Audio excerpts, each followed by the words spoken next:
आज की इस वीडियो में हम ह्यूमन रिसोर्स मैनेजमेंट का सिलेबस पढ़ेंगे कि क्या सिलेबस में आने वाला है, जो बीकॉम और बीबीए के सेमेस्टर 2 के लिए बहुत ही इम्पोर्टेंट रहेगा। तो प्लीज़ ध्यान से इस वीडियो को देखिएगा ताकि आपको पता चले कि आपके सिलेबस में कौन कौन से चैप्टर आने वाले हैं और आप उसको डिटेल में पढ़ सके। ठीक है, तो इसमें कुल मिला के 5 यूनिट्स रहते हैं। में फर्स्ट यूनिट आपका रहेगा मानव संसाधन प्रबंधन का परिचय। मीन्स जो आपका टॉपिक है ह्यूमन रिसोर्स मैनेजमेंट, जो आपकी बुक है उसी से रिलेटेड फर्स्ट चैप्टर है कि उसका क्या परिचय रहेगा, क्या अवधारणाएं रहती है, वो चीजें। ठीक है, तो फर्स्ट चैप्टर हमारा रहेगा मानव संसाधन प्रबंधन का धारणात्मक ढांचा, वो बताया जाएगा आपको। ठीक है, फिर उसके उद्देश्य क्या होते हैं वो बताया जाएगा। मानव संसाधन स्वरूप बताए जाएंगे, किस तरीके के स्वरूप होते हैं, उसका दायरा क्या होता है ये बताया जाएगा आपको। इसमें सारी चीज़ें क्लियरली मैं जब वीडियो बनाऊंगी तो उसके बारे में मैं आपको पूरा बताऊंगी। ठीक है, फिर सेकंड चैप्टर जो हमारा होगा उसी फर्स्ट यूनिट के अंदर मानव संसाधन प्रबंधन का परिचय। ठीक है, जिसमें मानव संसाधन का विकास आपको बताया जाएगा। श्रम कल्याण चरण होता है मानव संसाधन, मतलब पूरी डिटेल में बताई जाएगी क्या क्या चरण होते हैं इसमें। ठीक है, ये हो गया। फिर इसका महत्व, ये क्यों इम्पोर्टेंट इतना रहता है, वो आपको बताया जाएगा। फिर है मानव संसाधन प्रबंधन प्रामिक प्रबंधन, इसमें आपको डिफरेंस बताया जाएगा कि क्या डिफरेंस होता है। ठीक है, फिर मानव संसाधन प्रबंधक के कार्य क्या होते हैं। तो ऑफकोर्स ही बात है, अगर मानव संसाधन कोई अगर उसको कलेक्ट कर रहा है, उसको कोई संचालित कर रहा है, तो उसके क्या क्या कार्य होते हैं वो देखना पड़ता है। ठीक है, तो और से फिर हमारा स्टार्ट होता है सेकेंड यूनिट, मानव संसाधन की खरीद। किस तरीके से इसे खरीदा जाता है, जैसे कि हम किसी दुकान में जाते हैं तो हम जो भी चीज़ें हमें चाहिए होती है वो हम खरीदते हैं। तो उसी तरीके से हमें उसकी भी प्लानिंग करते हैं हम कि क्या खरीदना है, कितने में खरीदना है, उसमें क्या गुण होने चाहिए, क्या नहीं होने चाहिए, वो सारी चीज़ें देखते हैं। उसी तरीके से इसमें भी हम वही पढ़ेंगे। तो फर्स्ट चैप्टर इसका हो गया मानव संसाधन नियोजन का अर्थ, क्या प्लानिंग होगी, फिर उसका उद्देश्य, फिर उसकी प्रक्रिया क्या क्या होती है। ठीक है, फिर मानव संसाधन को प्रभावित करने वाले कारक कौन कौन से होते हैं। बहुत तरीके के कारक होते हैं जो उसे परेशान करते हैं। ठीक है, फिर इसका सेकंड चैप्टर हो जाएगा आपका कार्य विश्लेषण, कार्य को कैसे विश्लेषित किया जाता है वो। फिर है कार्य विश्लेषण के घटक, क्या घटक होते हैं, रिपोर्टिंग संबंध। ठीक है, फिर है कार्य विश्लेषण का महत्व, क्यों इम्पोर्टेंट होता है ये। फिर उसके बाद हम आ जाते हैं उसकी भर्ती और चयन पे, तो हम कैसे उसको भर्ती करेंगे, कैसे उसको चयन किया जाता है। ठीक है, तो इसमें भर्ती होगा, फिर भर्ती के क्या क्या स्रोत होते हैं, मतलब कहाँ कहाँ से भर्ती की जाती है वो पढ़ेंगे हम। फिर उसकी चयन चयन क्या क्या जाता है, उसकी क्या प्रक्रिया होती है, ये सारी चीज़ें हम पढ़ेंगे। इससे पहले आवेदन की जांच होती है, फिर परीक्षाएं होती है, फिर इंटरव्यू होता है। साक्षात्कार का मतलब होता है ना, आपको पता है इंटरव्यू होता है। चिकित्सा परीक्षण होता है, मीन्स की उसकी मेडिकल जांच होगी, फिर जाके ही नियुक्ति होती है। किसी भी फील्ड में अगर आप जाते हैं तो ये सारी चीज़ें आपको करनी पड़ती है, उसके बाद ही आपको कब सिलेक्शन होता है। ठीक है, अगर पास हो जाते हैं तो सिलेक्ट होते हैं, नहीं तो फिर नहीं हो पाते। तो फिर है इसका फोर्थ चैप्टर है नियुक्ति, प्रेरण और समाजीकरण। नियुक्ति होती है, फिर उसको मोटिवेट किया जाता है, फिर समाजीकरण किया जाता है। तो ये सारी चीज़ें आपको मिलेगी इसमें फोर्थ चैप्टर में। नियोजन कैसे होगा, प्रेरण कैसे किया जाता है, समाजीकरण कैसे किया जाता है, फिर ये इसका महत्व क्या होता है ये बताया जाएगा आपको। थर्ड यूनिट में आपका प्रशिक्षण और विकास, किस तरीके से उन्हें ट्रेनिंग देनी है और उसका डेवलप कैसे करना है। ठीक है, आपने समझ लिया कि ह्यूमन रिसोर्स मैनेज कैसे किया जाता है, कैसे इसका मैनेजमेंट होता है, फिर उसकी नियुक्ति कैसे की जाती है, उसका सिलेक्शन कैसे किया जाता है, ये सारी चीज़ें आपने फर्स्ट और सेकंड यूनिट में पढ़ ली।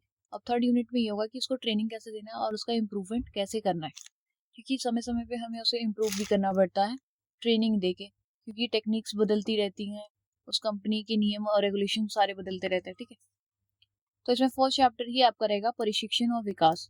पहले आपको प्रशिक्षण के बारे में बताया जाएगा, फिर विकास के बारे में आपको पूरी डिटेल में बताया जाएगा कि प्रशिक्षण की आवश्यकता क्यों पड़ती है। प्रशिक्षण के तरीके अलग अलग कंपनी में अलग अलग तरीके के होते हैं। ठीक है, फिर प्रशिक्षण सेकेंड चैप्टर होगा आपका प्रशिक्षण में नई अवधारणाएं, मतलब अलग अलग कंपनीज में अलग अलग मीनिंग्स होते हैं, वो अलग अलग पॉइंट ऑफ व्यू से देखते हैं उस चीज़ को।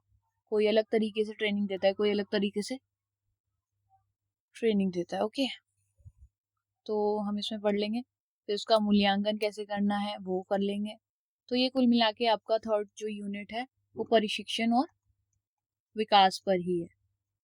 ठीक है, फिर फोर्थ यूनिट आपका आ गया प्रदर्शन और मुआवजा। मीन्स कि कैसे वो प्रदर्शन कर रहा है, मतलब कैसे वो काम कर रहा है, सारी चीजें किस तरीके से हम उसे ऑब्जर्व कर रहे हैं उसके काम को, वो सारी चीजें। तो फोर्थ चैप्टर हो गया प्रदर्शन मूल्यांकन। इसके उद्देश्य क्यों पढ़ते हैं, देखो यहाँ लिखा भी है, खूबी और कमियों को पहचानना।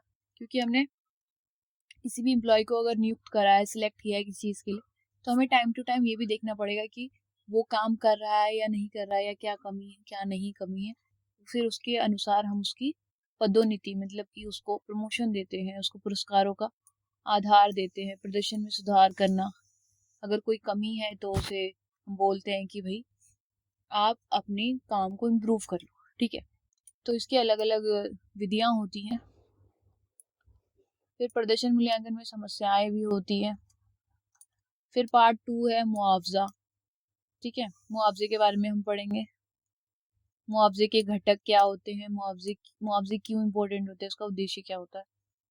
प्रदर्शन आधारित मुआवजा, प्रदर्शन के अकॉर्डिंग भी मुआवजा दिया जाता है। तो कुल मिला के जो फोर्थ यूनिट आपका रहेगा वो उस एम्प्लॉय के प्रदर्शन, मीन्स उसके काम पे ही निर्भर करता है, और उसको कैसे प्रमोशन दिया था, ये सारी चीजें देखी जाएंगी इसमें। ठीक है, फिफ्थ और लास्ट जो है, मे बी लास्ट नहीं है, ये सेकेंड लास्ट है।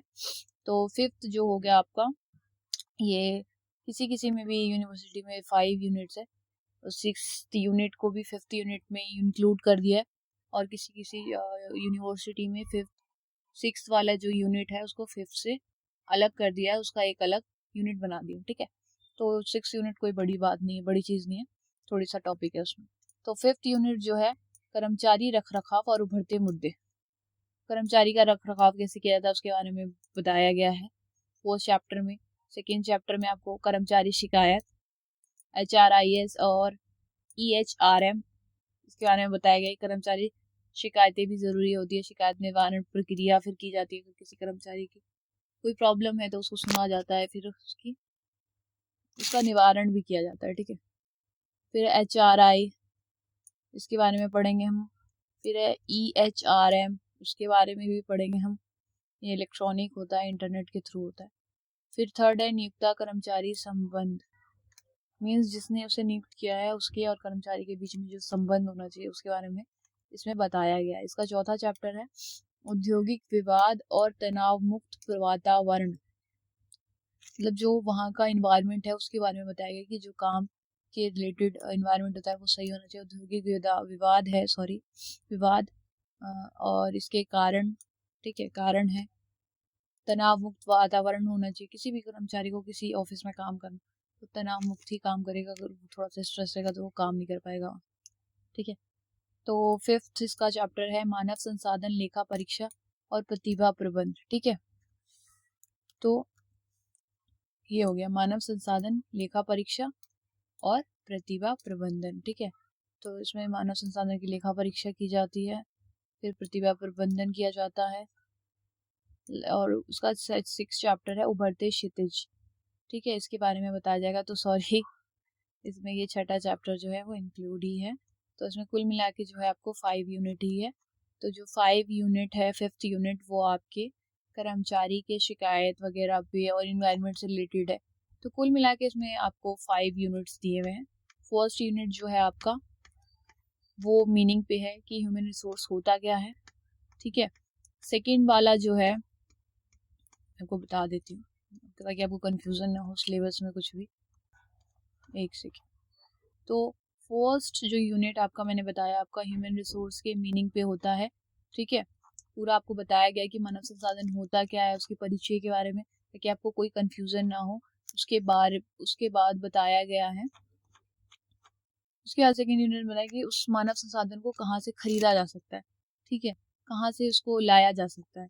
उसके बाद उसकी भर्ती कैसे की जाती है वो देखा जाता है। थर्ड यूनिट में फिर उसका प्रशिक्षण और विकास किया जाता है। ओके, ताकि वो काम के योग्य बन जाए। फिर फोर्थ यूनिट में उसका प्रदर्शन देखा जाता है कि वो कैसे काम कर रहा है, और लास्ट और 5th यूनिट में जो है उसको किस तरीके से रखा गया है, क्या रख रखाव है उसका। तो कुल मिला के जो है ह्यूमन रिसोर्स मैनेजमेंट का मैं आपको निष्कर्ष बताऊं, कंक्लूजन बताऊं, तो इन वन लाइन की ह्यूमन रिसोर्स जो होता है वो एक इंसान होता है। रिसोर्स मतलब होता है स्रोत, और ह्यूमन मतलब आपको पता ही है, मानव होता है, आदमी होता है। तो जो वर्कर्स होते हैं, जो काम करते हैं लोग, जो फैक्ट्रीज में काम करते हैं या जो ऑफिस में काम करते हैं, तो वो लोग, उन्हें मानव संसाधन बोलते हैं, ठीक है। उन्हें ह्यूमन रिसोर्स बोलते हैं, जो आज की दुनिया में बहुत ज़रूरी होती है। हर जगह पे आपको ह्यूमन रिसोर्स दिख जाएंगे, ऑफिस में, के स्कूल्स में टीचर्स ह्यूमन रिसोर्स हैं आपके स्कूल के लिए, हर, ठीक है। ये सारे ह्यूमन रिसोर्स होते हैं जो काम करते हैं किसी न किसी कंपनी में, किसी न किसी जगह पे, ठीक है। तो ये बेसिकली एक ह्यूमन रिसोर्स मैनेजमेंट पे है कि मैनेज कैसे किया जाता है उसको उसको उसका पूरा का पूरा, उसकी पूरी की पूरी प्रक्रिया के बारे में इस सब्जेक्ट में बताया गया है। तो अगर आपको इस चैप्टर पे, इस बुक पे, इस कॉन्सेप्ट पे अगर आगे भी डिटेल्ड में पढ़ना है और सारी चीज़ें अगर आपको समझ में आ रही है, अगर कोई भी आपको परेशानी नहीं है, तो प्लीज़ प्लीज़ प्लीज़ इस वीडियो को लाइक कीजिएगा, सब्सक्राइब कीजिएगा, ताकि मैं आगे भी वीडियोस बना सकूं डिटेल फुल एक्सप्लेनेशन पे, और मुझे भी थोड़ा सपोर्ट हो, ताकि आपके एक लाइक से मैं भी थोड़ा इम्प्रूव हो अपने आप को बनाने के लिए, ठीक है वीडियो। तो थैंक्स फॉर वॉचिंग।